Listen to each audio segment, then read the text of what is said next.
The Middle Passage was the stage of the triangular trade in which millions of Africans were shipped to the New World as part of the Atlantic slave trade.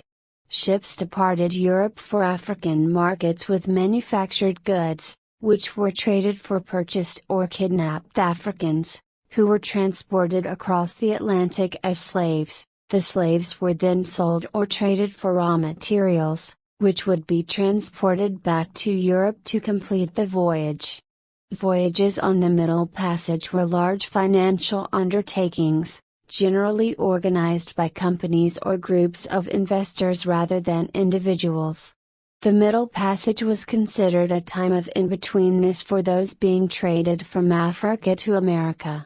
The close quarters and intentional division of pre-established African communities by the ship crew motivated captive Africans to forge bonds of kinship, which then created forced transatlantic communities. Traders from the Americas and Caribbean received the enslaved Africans. European powers such as Portugal, England, Spain, France, the Netherlands, Denmark, Sweden, and Brandenburg, as well as traders from Brazil and North America, took part in this trade. The enslaved Africans came mostly from 8 regions: Senegambia, Upper Guinea, Windward Coast, Gold Coast, Bight of Benin, Bight of Biafra, West Central Africa and Southeastern Africa. An estimated 15% of the Africans died at sea, with mortality rates considerably higher in Africa itself in the process of capturing and transporting indigenous people to the ships. The total number of African deaths directly attributable to the Middle Passage voyage is estimated at up to 2 million. A broader look at African deaths directly attributable to the institution of slavery from 1500 to 1900 suggests up to 4 million African deaths. For 200 years, 1440 to 1640, Portuguese slavers had a near monopoly on the export of slaves from Africa. During the 18th century, when the slave trade transported about 6 million Africans, British slavers carried almost 2.5 million. The duration of the transatlantic voyage varied widely, from 1 to 6 months depending on weather conditions. The journey became more efficient over the centuries. While an average transatlantic journey of the early 16th century lasted several months, by the 19th century the crossing often required fewer than 6 weeks. It is believed that African kings, warlords and private kidnappers sold captives to Europeans who held several coastal forts. The captives were usually force-marched to these ports along the western coast of Africa, where they were held for sale to the European or American slave traders in the barracoons. Typical slave ships contained several hundred slaves with about 30 crew members.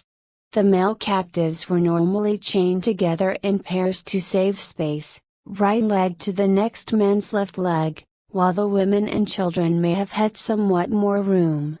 The chains or hand and leg cuffs were known as bilbos, which were among the many tools of the slave trade, which were always in short supply.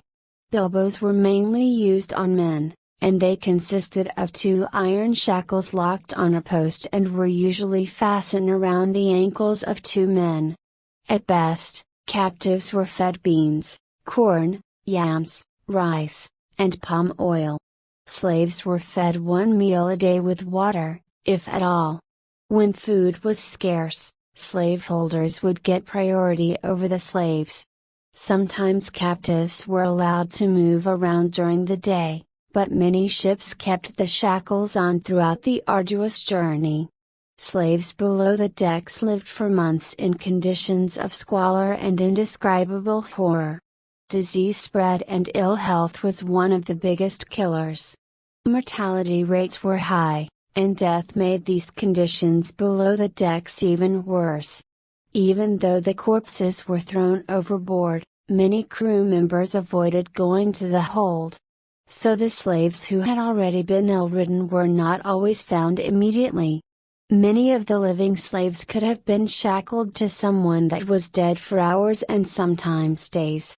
Most contemporary historians estimate that between 9.4 and 12 million Africans arrived in the New World. Disease and starvation due to the length of the passage were the main contributors to the death toll, with amoebic dysentery and scurvy causing the majority of deaths. Additionally, outbreaks of smallpox, syphilis, measles, and other diseases spread rapidly in the close-quarter compartments. The rate of death increased with the length of the voyage, since the incidence of dysentery and of scurvy increased with longer stints at sea as the quality and amount of food and water diminished.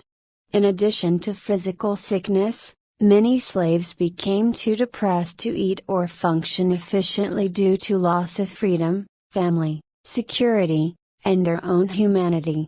Sailing technologies. The need for profits in the 18th century's Atlantic market economy drove changes in ship designs and in managing human cargo, which included enslaved Africans and the mostly white crew.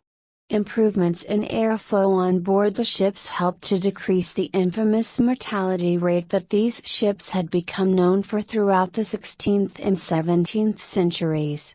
The new designs that allowed ships to navigate faster and into rivers' mouths ensured access to many more enslaving posts along the West African coast. The monetary value of enslaved Africans in any given American auction block during the mid-18th century ranged between $800 and $1,200. Which in modern times would be equivalent to $32,000 to $48,000 apiece. $100 then is now worth $4,000 due to inflation.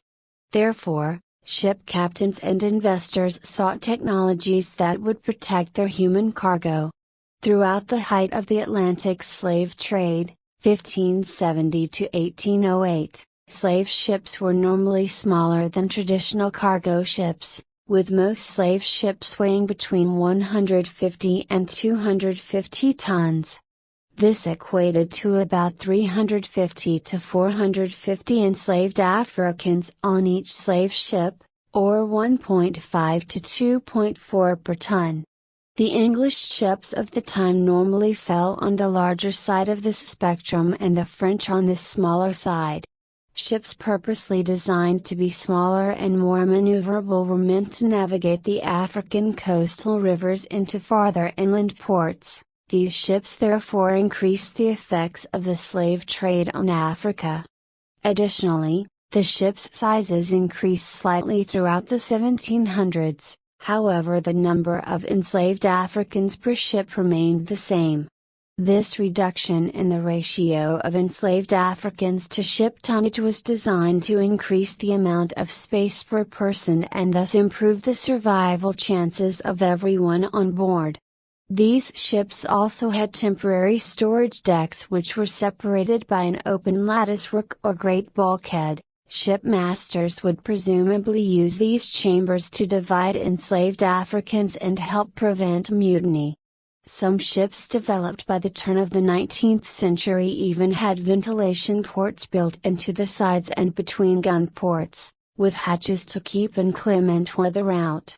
These open deck designs increased airflow and thus help improve survival rates, diminishing potential investment losses.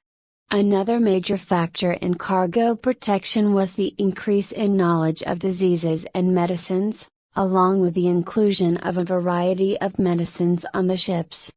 First the Dutch East India Company in the 18th century, followed by some other countries and companies in the late 18th early 19th centuries, realized that the inclusion of surgeons and other medical practitioners aboard their ships was an endeavor that proved too costly for the benefits.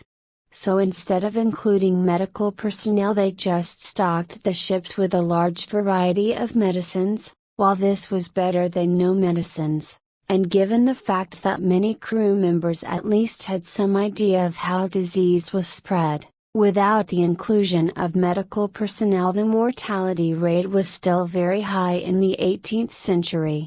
Slave treatment and resistance. While treatment of slaves on the passage was varied, slaves' treatment was often horrific because the captured African men and women were considered less than human. They were cargo, or goods, and treated as such. They were transported for marketing. Women with children were not as desirable, for they took up too much space, and toddlers were not wanted because of everyday maintenance. For example, the Zong, a British slaver, took too many slaves on a voyage to the New World in 1781. Overcrowding combined with malnutrition and disease killed several crew members and around 60 slaves. Bad weather made the Zong's voyage slow, and lack of drinking water became a concern. The crew decided to drown some slaves at sea, to conserve water and allow the owners to collect insurance on those slaves killed. About 130 slaves were killed, and a number chose to kill themselves in defiance. The Zong incident became fuel for the abolitionist movement and a major court case, as the insurance company refused to compensate for the loss. While slaves were generally kept fed and supplied with drink, as healthy slaves were more valuable, if resources ran low on the long, unpredictable voyages, the crew received preferential treatment. Slave punishment was very common, as on the voyage the crew had to turn independent people into obedient slaves. Whipping and use of the cat-o'-nine tails were a common occurrence. Sometimes slaves were beaten for melancholy. Pregnant women on the ships who delivered their babies aboard risked the chance of their children being killed in order for the mothers to be sold. The worst punishments were for rebelling. In one instance, a captain punished a failed rebellion by killing one involved slave immediately, and forcing 2 other slaves to eat his heart and liver. Suicide. Slaves resisted in a variety of ways.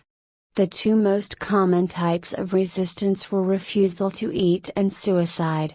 Suicide was a frequent occurrence, often by refusal of food or medicine or jumping overboard, as well as by a variety of other opportunistic means. Over the centuries, some African peoples, such as the Kru, came to be understood as holding substandard value as slaves, because they developed a reputation for being too proud for slavery, and for attempting suicide immediately upon losing their freedom. Both suicide and self-starving were prevented as much as possible by slaver crews. Slaves were often force-fed or tortured until they ate, though some still managed to starve themselves to death. Slaves were kept away from means of suicide, and the sides of the deck were often netted. Slaves were still successful, especially at jumping overboard. Often when an uprising failed, the mutineers would jump en masse into the sea. Slaves generally believed that if they jumped overboard, they would be returned to their family and friends in their village or to their ancestors, in the afterlife. Suicide by jumping overboard was such a problem that captains had to address it directly in many cases. They used the sharks that followed the ships as a terror weapon. One captain, who had a rash of suicides on his ship, took a woman and lowered her into the water on a rope, and pulled her out as fast as possible. When she came in view, the sharks had already killed her, and bitten off the lower half of her body.